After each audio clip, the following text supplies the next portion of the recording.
have so many holes in these pants that I patched.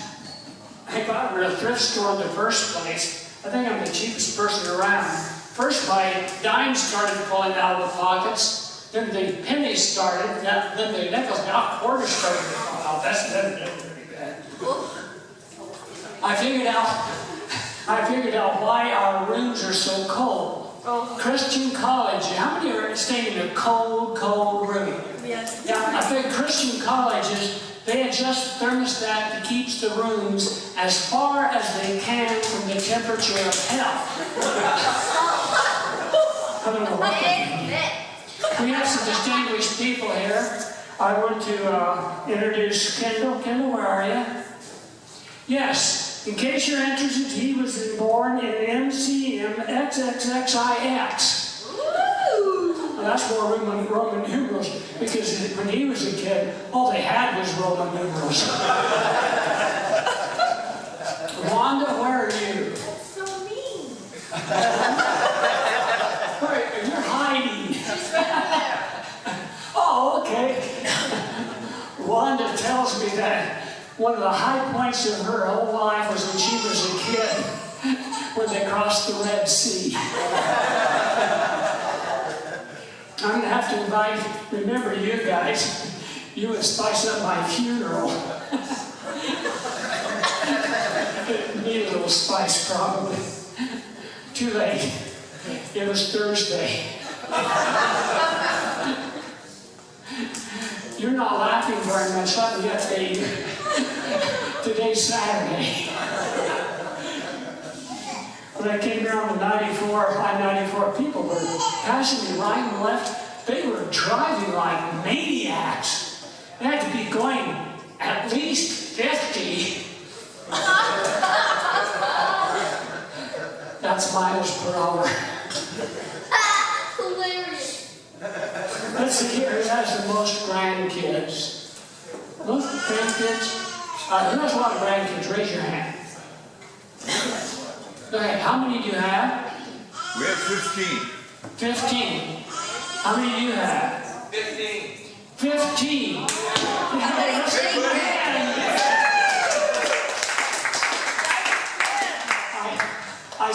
I saw these two guys trying to count them up, and then they started wiggling their toes because they ran out of fingers. Let's see, who has the most hair? Where's Stan? Stan has the most hair, but don't dare ask him where.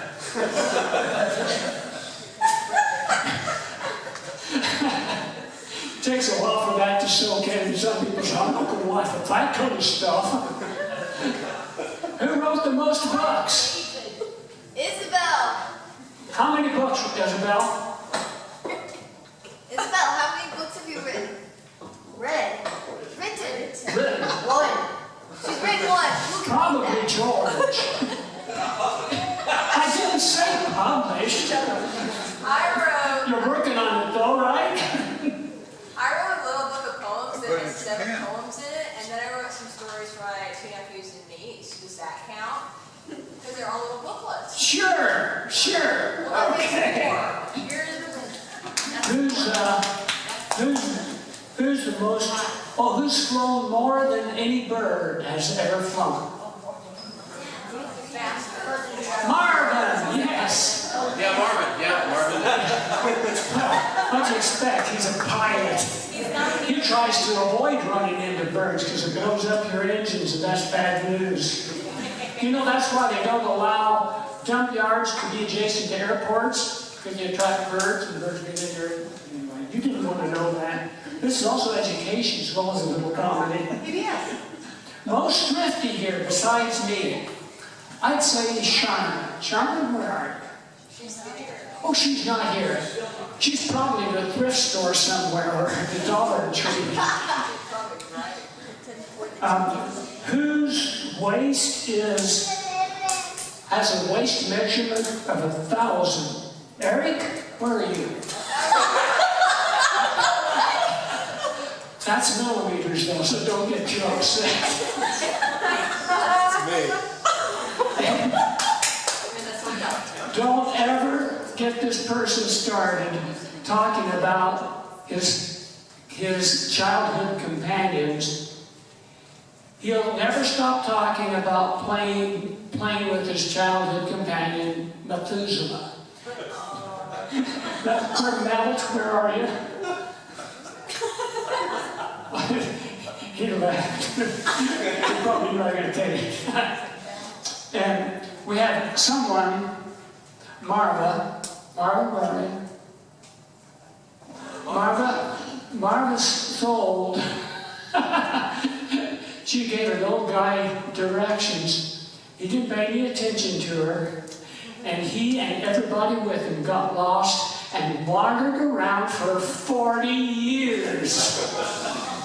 Listen, what was his name? I forgot. Moses. Only 2 of you went to Sunday school. What's wrong with the rest of you? Well, Sheila or Sheila? Shia, I'm sorry. Shia, yeah. When she went out west, she got lost on the Oregon Trail. How many have heard of the Donner Party? Yeah, they got stranded this year in the valleys in an early snowstorm and ended up with cannibalizing each other. Well, the end of the story for that is that Norma, where are you?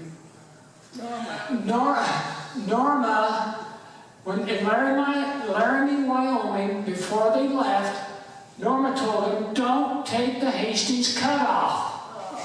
George Donner didn't pay any attention to her, and you see, you should listen to the lady. This is my first time putting on a show like this for people I know, well, sort of know. I'm supposed to know. And I'm about to get goosebumps.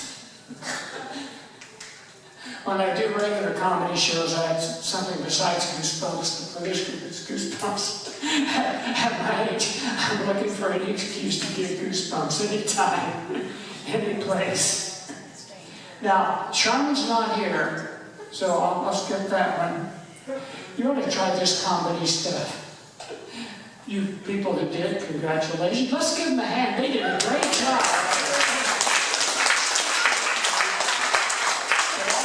People that were too chubby to come up here, you could be standing up here like me, trying to be funny, getting goosebumps.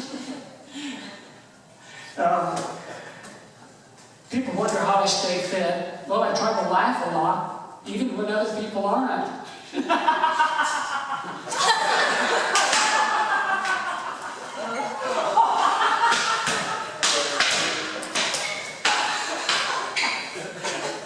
You know, they say it's good for you. And then I try to burp, they say that's good for you. And then I do something else, they say that's good for you too. As a kid, I wouldn't just walk. I don't know if you remember this or not, George. Understand this. I wouldn't just walk. I would run from store to store. It's surprising how fast you can get if you've been shoplifting. You're just barely laughing. You must have tried it. I recommend it. Excellent exercise. How to keep active kiteboarding? You ask, let me tell you about kiteboarding. You're flying a huge kite while it's pulling you on a wakeboard or a surfboard. Who can imagine how they can have so much fun by inventing two activities that are so useless? Let's hear it by applause. How many have heard of kiteboarding? And you people didn't applaud, and I just told you about kiteboarding. Start paying attention. On the Outer Banks, where I came from before here, and then going back there to do some more kiteboarding, it's off the coast of North Carolina. How many heard of Kitty Hawk? Yep. Kitty Hawk, North Carolina. Well, that's where the Wright brothers had their first flight. How many have heard of the Wright brothers? A few more. How many have heard of airplanes? I was worried about him. He flies one, he hasn't even heard of airplanes. Anyway, that's where I do my kiteboarding. It's my favorite place. I saw an old guy there doing kiteboard lessons, 85 years old. I took care of him. And now I'm the oldest surviving kiteboarder in the world. I used to be surrounded by negative people. Not anymore. You know what's coming, don't you? I'm so they're all dead. Well, except negative Nellie, and I'm still working on her. Hey, listen, this has been a lot of fun. I'm glad you came, and I'm glad. Oh, let's give a hand for Wanda and her crew. They did an absolutely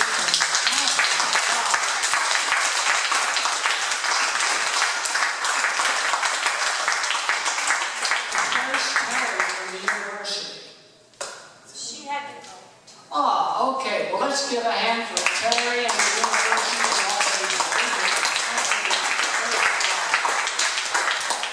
And for tonight, be sure you take your comforter to your room because you're going to need it because it's not as hot as well.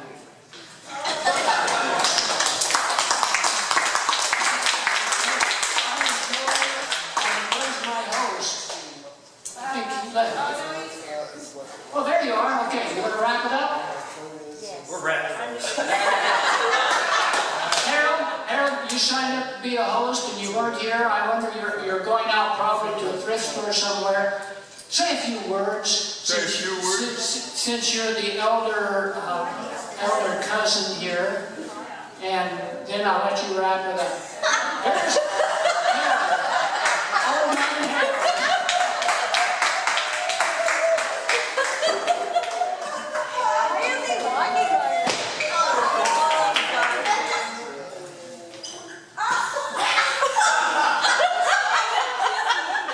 You left the nickel up here.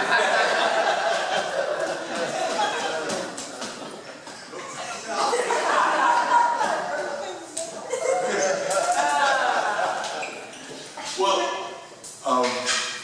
I've remarked a couple of times that a common thing that we could all do, and it probably relates to someone who either is in this room or who is a parent of someone in this room.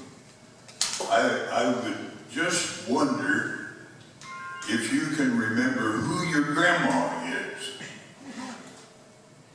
Turn to the guy next to you and tell that person who your grandma is. Let's do it.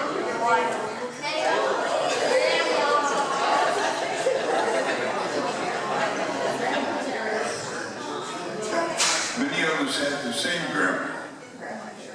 And I was just thinking this morning while I was waiting for 7:30 so I could get out of that cold room about my grandma. Grandma Harriet visited in our home quite a few times while I was a kid. I'm Paul's boy, and Grandpa and Grandma Walton would come and visit us in Colorado quite frequently. One year they brought a brand new Ford that Grandpa had come up here to Detroit and picked from the end of the assembly line. He watched that car being built, and he said, "I'm going to take that one home to Kansas." He did. And then he brought it on out to Colorado. I think that year was 1936. The thing I wanted to tell you about my grandma is that she had a concern and a care for each of her descendants. And she had a way of relating to people in conversation. One day she pulled me aside and she said, "Harold, you know, I used to know your dad when he was a little boy." He said, yeah. Then she said, we had pets in the house, and we had an old cat. And I talked to Paul about that cat. And here's a question that maybe you can help you with, Harold. Well, my ears pricked up. Here's Grandma asking me. She said, "You know, that old cat licks its paw, and then it rubs its ear. Have you ever seen a cat do that?" I said, "Sure, I've seen a cat do that." She said, "Well, here's the question. Is that cat washing its ear, or is it drying its hand?"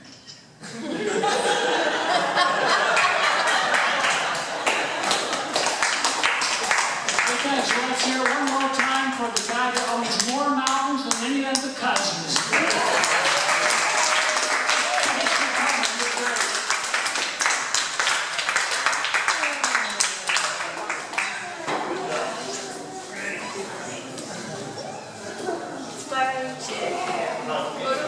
Michelle, don't photobomb me here like grandpa.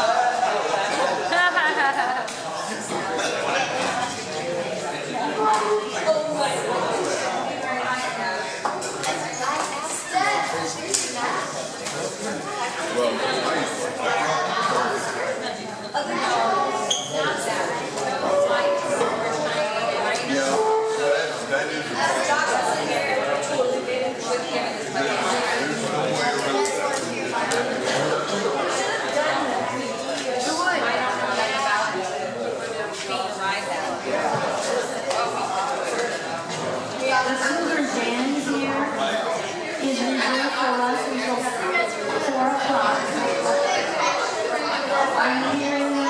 The Cougar Band is reserved for us until 4 o'clock. Okay. So you're welcome to hang out here until 4 o'clock. Or go back to your cold room. Or go back to Village G and hang out there. Okay. And we will have Wilson Bingo again, which was a big hit last night. We'll be playing that again at 4 o'clock. Enjoy.